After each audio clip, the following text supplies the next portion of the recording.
Hello मेरे प्यारे बच्चों, क्या हाल चाल आप सभी के। आई होप कि आप लोग बढ़िया होंगे। तो आज मैं आप लोगों के सामने एक ऐसी इंटरेस्टिंग वीडियो लेके आ चुका हूँ क्लास 12 फिजिक्स की, जो आप लोगों का कल का पेपर है फिजिक्स का, तो उस बारे में आज हम देखने वाले हैं। मैं आप लोगों को इस वीडियो में 10 बहुविकल्पी और जो है 10 शॉर्ट क्वेश्चन और जो है 10 लॉन्ग क्वेश्चन कराने वाला हूँ। ठीक है, तो चलिए एक बार क्वेश्चन को देख लेते हैं। सबसे पहले हम करेंगे बहुविकल्पी प्रश्न। तो एक बार देख लेते हैं कि क्वेश्चन क्या क्या है। क्या है कि 8 कूलम्ब ऋण आवेश में उपस्थित इलेक्ट्रॉनों की संख्या है। ये आप लोगों को एक एक नंबर में भी दिखाई दे सकता है, या तो आप लोगों को 8 कूलम्ब ऋण आवेश में उपस्थित इलेक्ट्रॉनों की संख्या पूछ सकता है एक नंबर में, ऐसे भी दे सकता है। या आप लोग क्या करेगा, इसमें 4% 4 जो है आप लोगों को बहुविकल्प दे देगा, उसमें से एक सही होगा, वो आप लोगों को लगाना है। ठीक है, ये आप लोगों को जो है मैं बुक में से 10 मोस्ट इंपोर्टेंट बहुविकल्प निकाल के लाया हूँ, जो हर साल यूपी बोर्ड एग्जाम में पूछे जाते हैं।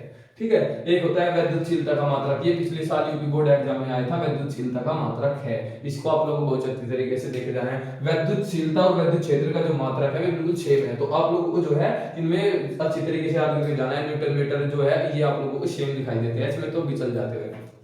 ठीक है, फिर होता है क्वेश्चन नंबर 3 की वैद्युत क्षेत्र का मात्रक है। वैद्युत क्षेत्र का मात्रक भी आप लोगों को अच्छी तरीके से याद करना है। उसके आप लोगों को या तो दे देगा विद्युत क्षेत्र का मात्रक लिखिए, या ऐसे दे सकता है कि विद्युत क्षेत्र की परिभाषा तथा मात्रक लिखिए, आप लोगों को एक नंबर में दे देगा। लेकिन अगर आता है विद्युत क्षेत्र का मात्रक लिखिए, तो ये बहुविकल्प में आएगा। एक क्वेश्चन उसमें जो है 4 बहुविकल्प दे देगा, उसमें से एक सही होगा। ठीक है, फिर आता है चौथा वैद्युत फ्लक्स का मात्रक लिखिए। ये भी आप लोगों को सेम है, आप लोगों को एक नंबर में जो है बहुविकल्प में भी दे सकता है कि वैद्युत फ्लक्स का मात्रक है, बहुविकल्प में भी दे सकता है। और जो एक क्वेश्चन में दे सकता है कि विद्युत फ्लक्स की परिभाषा लिखिए तथा उसका मात्रक लिखिए। ये भी आप लोगों को यूपी बोर्ड एग्जाम में दिखाई देता है। ये बहुत ही इंपॉर्टेंट है, इस पे आप लोग जो है बहुत ज्यादा इंपॉर्टेंट है, इस पे आप लोग अच्छे तरीके से ध्यान देके जाना।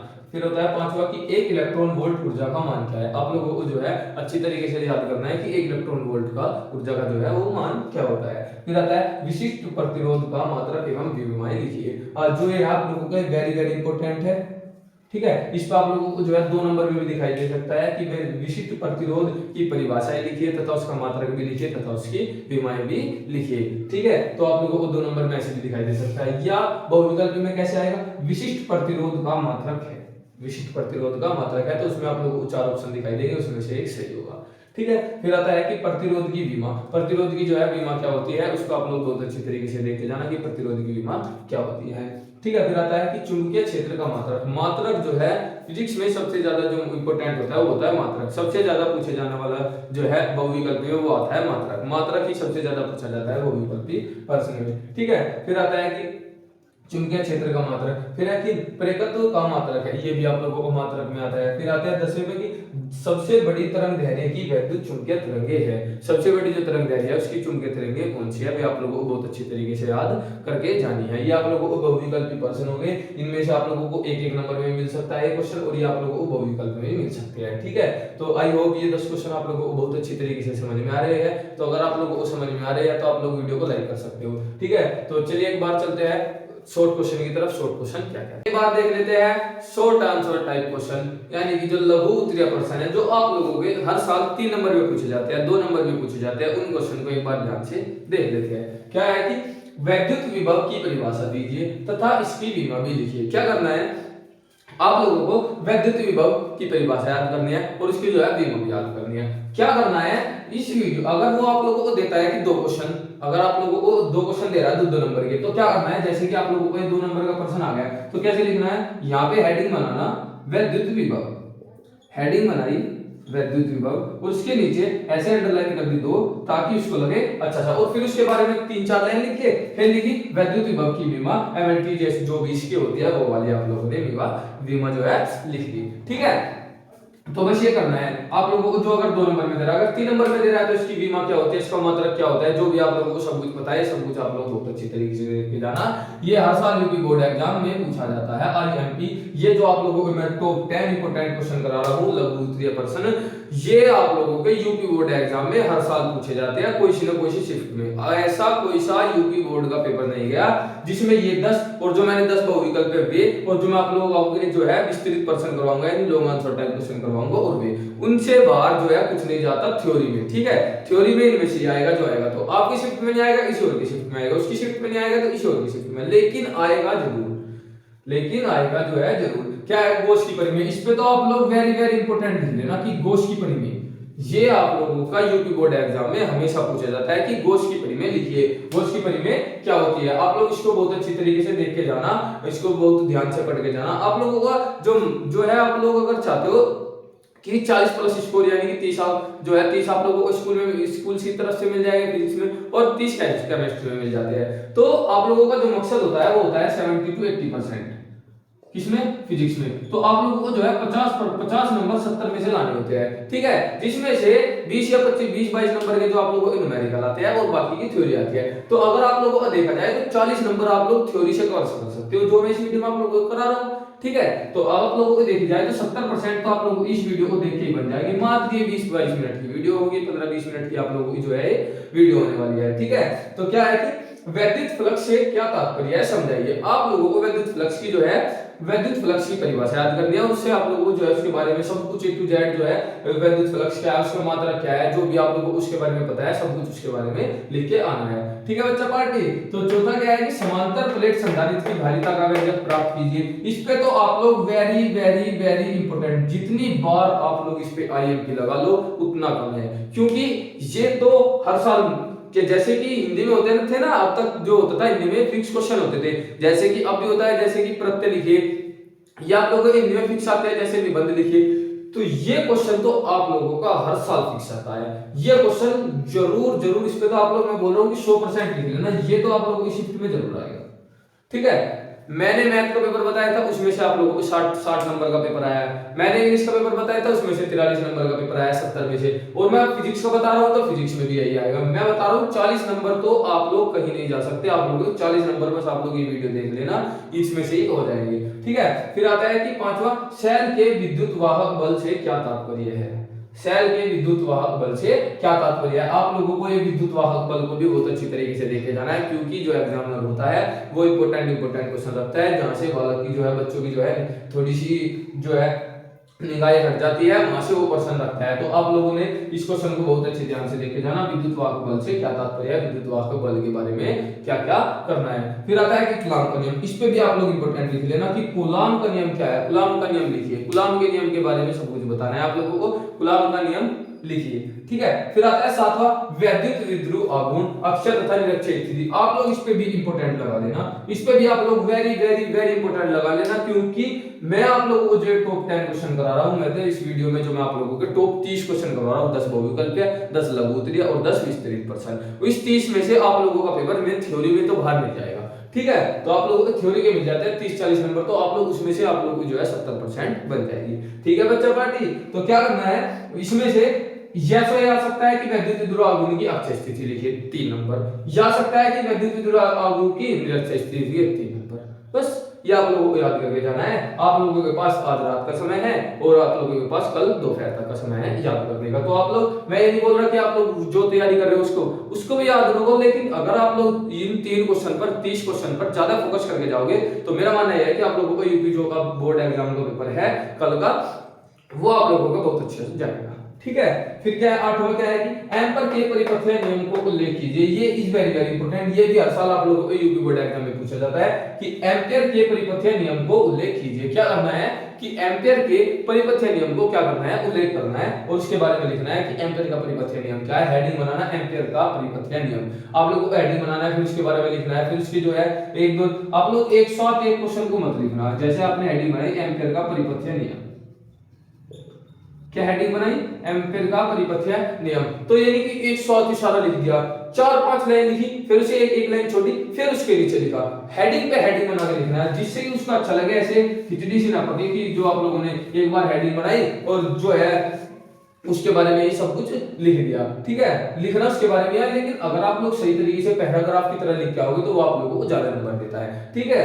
फिर आता है कि वैद्युत चुंबकीय तरंगे क्या है, ये कैसे उत्पन्न होती है। आप लोगों को पता होना चाहिए कि जो है वैद्युत चुंबकीय तरंगे क्या होती है, और उसके बारे में आप लोगों को सब अच्छी तरीके से पता होना चाहिए कि ये कैसे उत्पन्न होती है, वैद्युत चुंबकीय तरंगे कैसे उत्पन्न होती है और ये क्या होती है, क्यों होती है, ये आप लोगों को सब कुछ बहुत अच्छी तरीके से पता होना चाहिए, ठीक है। फिर आता है संभारित तथा समस्थानिक से आप क्या समझते हैं। संभारिक तथा समस्थानिक से आप लोग क्या समझते हैं, ये आप लोगों का वेरी वेरी इंपॉर्टेंट है, इस पे आप लोग इंपॉर्टेंट लगा लेना। संभारिक तथा समस्थानिक से आप क्या समझते हैं, अगर ये आप लोगों का अंतर में भी आ सकता है कि संभारिक तथा समस्थानिक से आप क्या समझते हैं, यह आ सकता है कि संभारिक तथा समस्थानिक में अंतर ज्ञात कीजिए। ठीक है, तो आप लोगों को ऐसे लिखना है समस्थानिक, आप लोगों को कैसे लिखना है, समस्थानिक, हेडिंग बनाई, उसके बाद में लिखा, फिर जैसे आप लोगों का जो जितनी लाइन का वो पर्सन होगा, फिर नीचे हेडिंग बनाई संभारिक, फिर नीचे हेडिंग बनाई संभारिक, फिर उसके बारे में लिखना है संभारिक की। तो जो आप लोगों का देखेगा वो हेडिंग, अगर आप लोग हेडिंग बहुत अच्छी तरीके से बना के जाओगे तो जो है वो आप लोगों को बहुत अच्छे से नंबर देता है। और आप लोगों को थोड़ा सा राइटिंग पे फोकस करना है, थोड़ा सा स्पीड से लिखोगे तो थोड़ा सा राइटिंग आप लोगों की अच्छी आनी चाहिए, जिसकी वजह से वो आप लोगों के नंबर बहुत अच्छी तरीके से रख पाएंगे। ठीक है, तो मैंने जो है 10 क्वेश्चन जो है ये मैंने 10 बता दिया आप लोगों के, मैंने 10 लघु उत्तरीय प्रश्न भी करा दिए हैं। ये आप लोगों के बहुत ही ज्यादा इंपॉर्टेंट है, बहुत ज्यादा इंपॉर्टेंट है, इनको आप लोग बहुत अच्छी तरीके से देख के जाना। ठीक है, मैंने आप लोगों को 10 बहुविकल्पी करवाई और 10 ये करवाई लघु उत्तरीय, इनमें से 20 क्वेश्चन मैंने करा चुका हूं, लेकिन जो मैं बता रहा हूं ये 10 तो आप लोग बिल्कुल रट के जाना।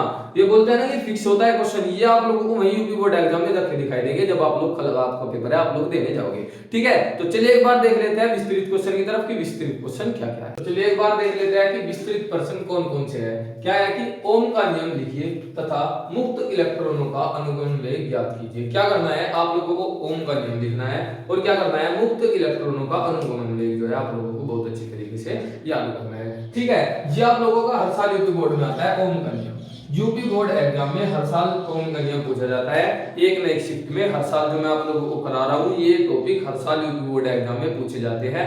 मैंने आप लोगों को 10 जो है बहुविकल्प प्रश्न करवा दिए और 10 जो है आप लोगों को लघु के करवा दिए और 8 जो है 8 बचे हैं, इनसे बाहर कुछ नहीं आता।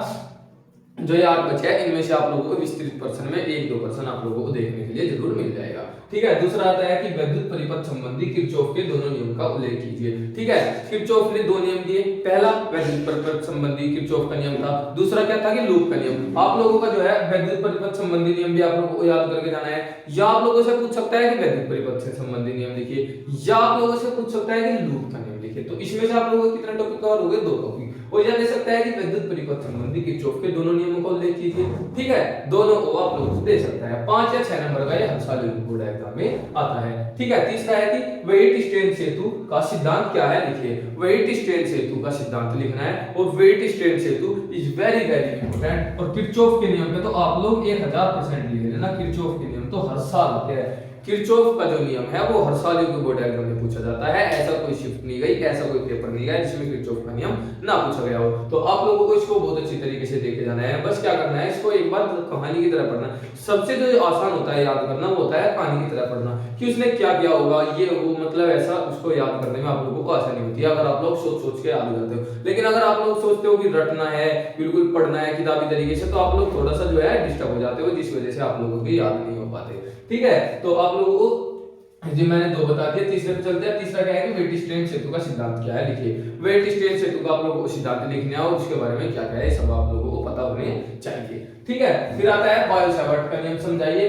इस नियम का प्रयोग करके एक वृत्ताकार धारावाही लूप के केंद्र पर चुंबकीय क्षेत्र का व्यंजक उत्पन्न करो। ठीक है, अब आ गया लूप यानी कि किरचॉफ के नियम का है, तो क्या बता रहा है कि बायो-सावर्ट का नियम लिखिए। एक तो आप लोगों को बायो-सावर्ट का नियम लिखना है। ठीक है, फिर बताना है कि नियम का उपयोग करके जो आप लोगों को लूप के केंद्र का चुंबकीय क्षेत्र का जो है व्यंजक प्राप्त करना है, यानी कि कैसे उसको व्यंजक को आप लोग प्राप्त करोगे। ये वाला भी आप लोगों को बहुत अच्छी तरीके से देख के जाना है, जो आपके यूपी बोर्ड एग्जाम में हर साल आता है।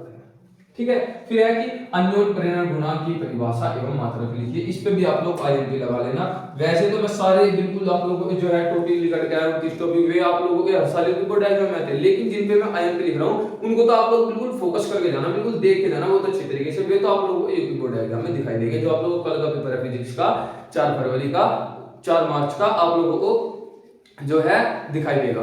ठीक है, उसमें से पर्सन। तो फिर छठा है कि ट्रांसफार्मर का सिद्धांत क्या होता है। ऊंचाई तथा अपचाई ट्रांसफार्मर में अंतर उल्लेख कीजिए। क्या करना है, ट्रांसफार्मर का आप लोगों को सिद्धांत याद करना है, या फिर आ सकता है ट्रांसफार्मर की रचना। ठीक है, या तो आ सकता है ट्रांसफार्मर की रचना कीजिए, या क्या आ सकता है कि ट्रांसफार्मर का सिद्धांत क्या होता है। ठीक है, 2 प्रश्न हो गए। तीसरा क्या आता है कि ट्रांसफार्मर का सिद्धांत क्या है, ऊंचाई तथा अपचाई ट्रांसफार्मर में अंतर लिखिए। आप लोग क्या करना है, ऊंचाई तथा इधर लिखोगे ऊंचाई ट्रांसफार्मर, इधर लिखोगे अपचाई ट्रांसफार्मर को।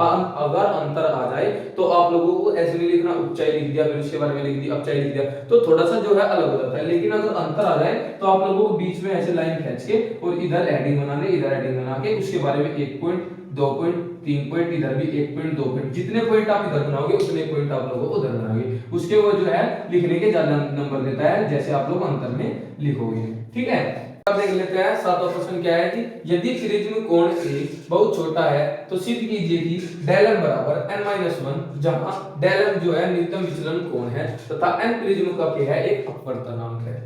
ठीक है, क्या है कि एक अपवर्तनांक है। इस वालों को भी आप लोग बहुत अच्छी तरीके से देख के जाना, ये प्रश्न भी आप लोगों को यूपी बोर्ड एग्जाम में बहुत ज्यादा पूछा जाता है। ठीक है, फिर आता है कि हाइगेन्स की द्वितीय तरंगाओं का सिद्धांत लिखिए। हाइगेन्स की द्वितीय तरंगाओं का आप लोगों को जो है सिद्धांत होता है वो आप लोगों को बहुत अच्छी तरीके से देखना है और उसको याद करके जाना है। ठीक है, तो मैंने आप लोगों को जो है 28 क्वेश्चन कराए हैं इस वीडियो में, 10 मैंने आप लोगों को बहुविकल्पी कराए, 10 मैंने आप लोगों को जो है लघुत्तरीय करवाई और 8 जो है ये बताए मैंने विस्तृत प्रश्न। तो अब मैंने आप लोगों को 28 प्रश्न बता दिए हैं। आप लोगों का यूपी बोर्ड एग्जाम में इन्हीं में से प्रश्न आते हैं थ्योरी में। ठीक है, तो आज मैंने 28 क्वेश्चन मैंने आप लोगों को बता दिए हैं। ठीक है, तो चलिए चलते हैं इस वीडियो में। अगर आप लोगों को वीडियो अच्छी लगी हो तो वीडियो को लाइक करके चैनल को सब्सक्राइब कर लेना ताकि हमारी आने वाली वीडियो का नोटिफिकेशन आपको समय समय पर मिलता रहे। तो चलिए चलते हैं, मिलेंगे नेक्स्ट वीडियो।